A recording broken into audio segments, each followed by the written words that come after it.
So good afternoon everyone. My name is Christian David R. Kabangay and I'm here in front of you to present my argumentative essay entitled Imposing Death Penalty or Capital Punishment in the Philippines.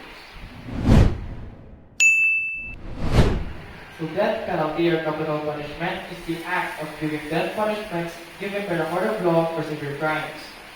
People sentenced with death execution are afflicted with grave crimes such as homicide or massacre. The purpose of this decree is to maintain the peace and provide justice to the mass and for the sake of the government's reputation when it comes to combating crimes.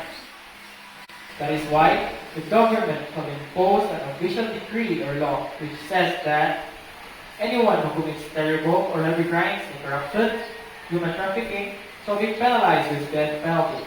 Moreover, selling high-value drugs, homicide, massacre, and any other forms of crimes which can cause significant damage to the safety of the mass and to the rights of every people, and even to the country itself, shall be penalized as well by capital punishment or death penalty. The government shall impose an act which addresses the epidemic crime to the state in order to uphold the peace and safety of everyone. This, moreover, creates opportunities, especially for the state itself, because this decree will help various areas of the state to improve and to develop the country's moral basis.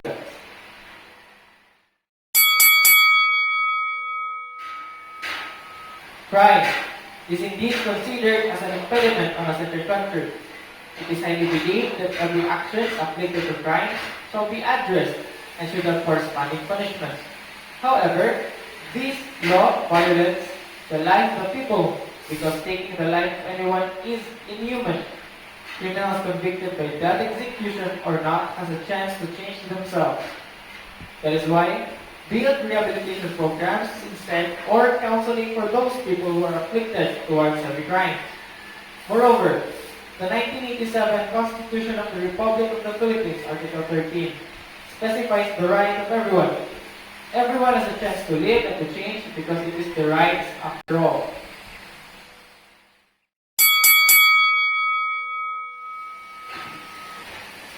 It is indeed inhuman to kill anyone. That is why every case should undergo from fair and morally right hearings or other means of jurisdiction, so that the verdicts or judgments of the court do not be based on shallow and unjust cases. However, the claim saying guild rehabilitation program is irrelevant. Why? Because the country has already a lot of rehabilitation centers, but the crime rate continues to grow significantly. Moreover, the 1987 Constitution should not only be given to those individuals who basically proven to be afflicted with heinous crime.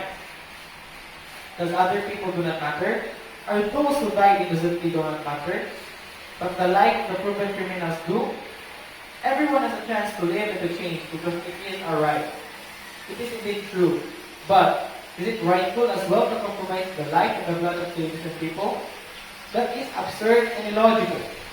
The state should give justice on such things, but everything should undergo a fair and just process of jurisdiction. Hence, given that this decree will be passed by the Congress, the society will be free from violence, because this decree will serve as an avenue of discipline and to restrain the people to plot crime towards other people, which can lead to more death towards innocents.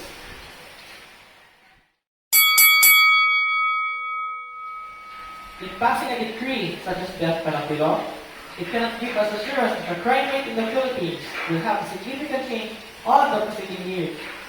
This might just result in more violence in every society, and the people might revolt towards the government in passing such decree, and will cause more chaotic situations. As a result, this will harm the safety and the country and the mass.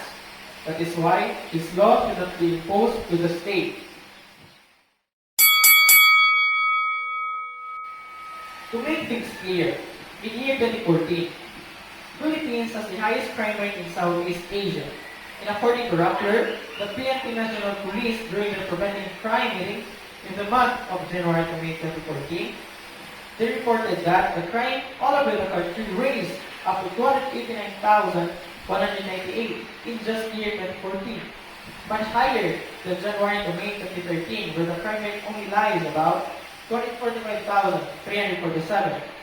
Moreover, According to Philippine Star during 2015, the crime rate of the Philippines starting from January to June lies about 885,445, much considerably higher than the previous year, wherein the total offenses recorded lies about 603,085. However, during 2016, according to ABS-CBN News report, the crime rate of 2016 dropped significantly to 13%. And this was during the execution of the administration of the war on drugs.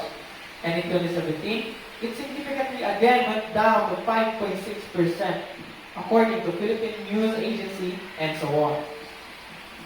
Which means to say that because of the government's move using force to address the endemic drug in the Philippines, it lowered down the country's crime rate. And to answer the illogical assumption saying passing the decree might just result of violence in the society, then why that it did not happen during year 2017, 2018, and 2019, where the administration has been using force in fighting the drugs in the Philippines? Because it is clear and apparent to the mass that this move of the administration made the majority of the people felt more secure and safe on a daily basis. And also, there are a lot of information sources we rely on to have an overview on our crime rate statistics here in the Philippines, where the people can read and comprehend the significant change on our crime statistics in the country. Would it still result on revolution if the people really see the changes? If people did felt safe in every day? Absolutely no.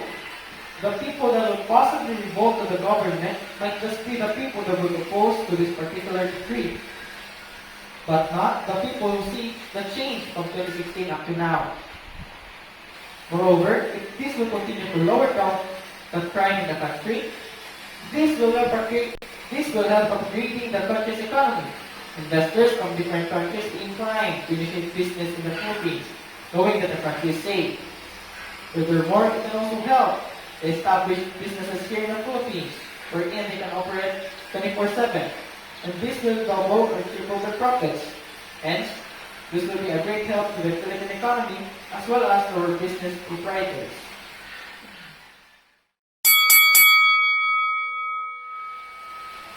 This decree, if pursued, will apparently affect poor or destitute people only.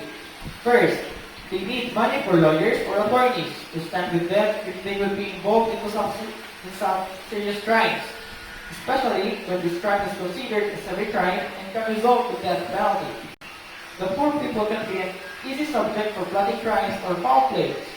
Second, people like politicians or well-to-know individuals can easily win crimes, which will be unfair to the state and to the poor people of the society.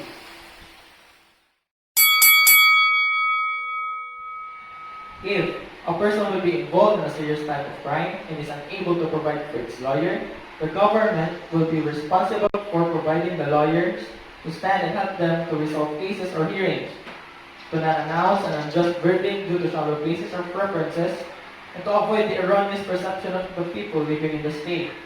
Because the perspective of today's society is when you're poor, the law is not on your side. However, to alter that landscape, the government itself will give the legal advisor towards the person who is unable to pay or to provide a lawyer. Majority of people of today's time has this perception that the poor will be an easy bait for the wealthy.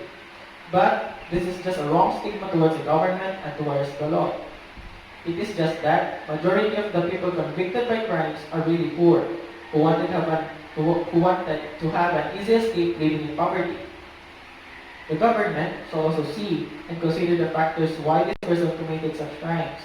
However, the action done by the convicted, as it was proven by the court that this particular person has committed, shall have corresponding punishment. But, regardless of their state of living, the government shall take no consideration when it comes to implementing the law. It is effective in everyone. Second, when proven that they are tampering or manipulation on any cases which includes an official of government or whoever it may be, they will face corresponding consequences in accordance with the law. Money has nothing to do with the decisions made on the court. Otherwise proven, the people who enacted unfair treatment and process shall be punished as well. No one will be above the law. Moreover, given that the capital punishment is approved by the Congress, this will improve our political system in the country, because this law will help to stop the corruption inside the government itself. This will serve as a force for every politician to be a better servant of the country, to be the first advocate of peace, order, and justice, which can lead to better influence towards the mass. This law's vision is to help the mass and every community to live with peace and order. This is not intended to make the people living in the state to obey out of fear, but uphold everyone's safety. Moreover, this decree appends opportunities and benefits for the country, so it can resolve the problems we have in our economy, government, and society.